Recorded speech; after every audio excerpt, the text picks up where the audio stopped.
Here's a face mask. This will not protect you from coronavirus, but if you don't feel good and don't want to cough on people, this will absorb some of the aerosol particles when you talk. So this is a nice mask to have in this current environment. These are 3 examples I've made, one with elastic bands, one with thin tape, and one with wider tape. There are lots of videos online. Basically, I think my addition is that I don't do any turning in and out, and I prefer to make the one with the tapes because I think the tapes will withstand washing and ironing a lot more than the ones with elastic. Make one 2-ply mask, so I'm cutting lengths of fabric 8 inches wide. You can see my pen marks on the paper for 8 inches. Fabric, each one is 8 inches long. For the 2-ply one, it's 15 inches long. So we are going to press the 2-ply one first. I have a steam iron going, and we are going to press it so that it is 6 inches wide. So here's my mark for 6 inches. There's the other 6 inch, and we're going to fold it at the 6 inch mark. You can use a fabric pencil or a pen. Fold it at 6 inches and fold again at the other 6 inch mark, so you have a double loop.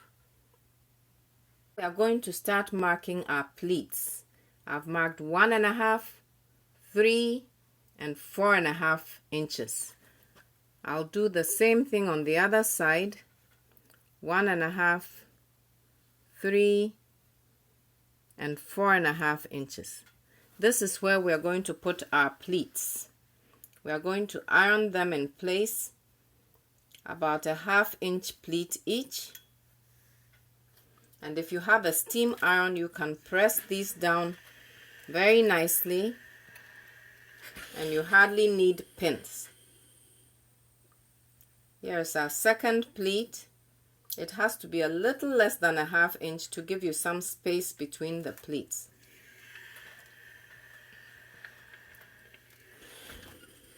And the last pleat.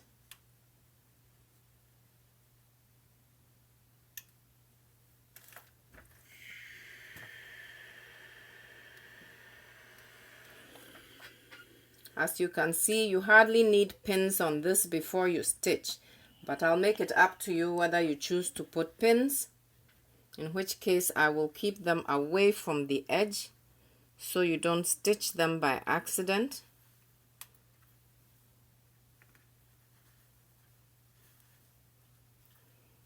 And then you do the same thing on the other side. Kinds of bias tape. I have the double fold tape in both cases. I have the wide one, extra wide, and I have the thin one, which I prefer myself. We are going to stitch these onto our pre-pleated mask, but the first thing we are going to do is close up the open folds .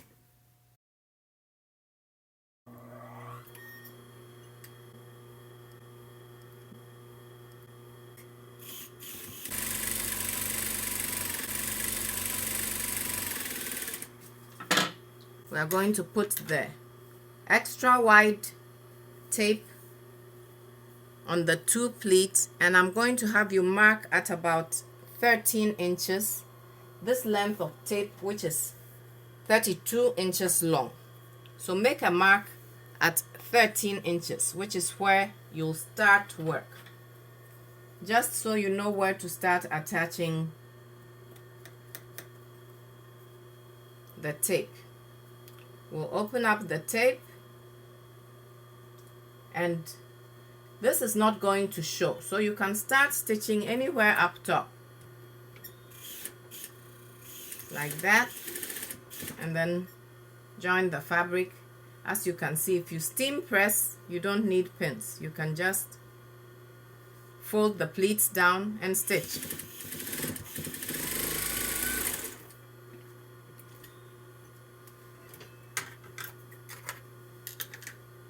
We'll do the same thing on the other side, starting at our 13-inch mark. Get it to the end of your mask and then veer off. As I stated, that part won't show anyway. You can trim your thread edges. And now we are going to finish off the mask. Make sure you are starting on the side of the bias, which is on the back side of the mask. For the double wide tape, you can neaten the edge. I'm going to start on the short side. I'm going to reverse to secure it and turn around to start work on the long side.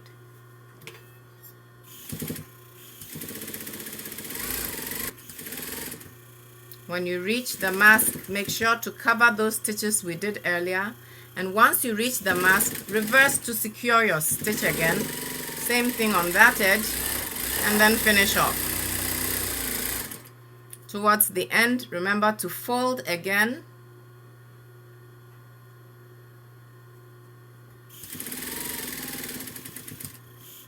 To neaten the edge, turn it around, reverse to secure it, and you're done with one side.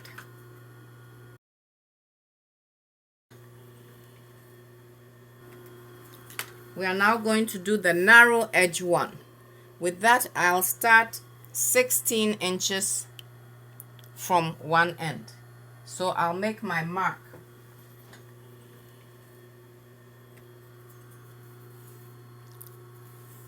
We use 16 inches when you are using a tape which is 36 inches long, which is rather long.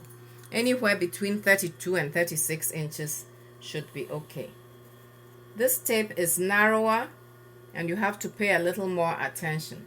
So here we go.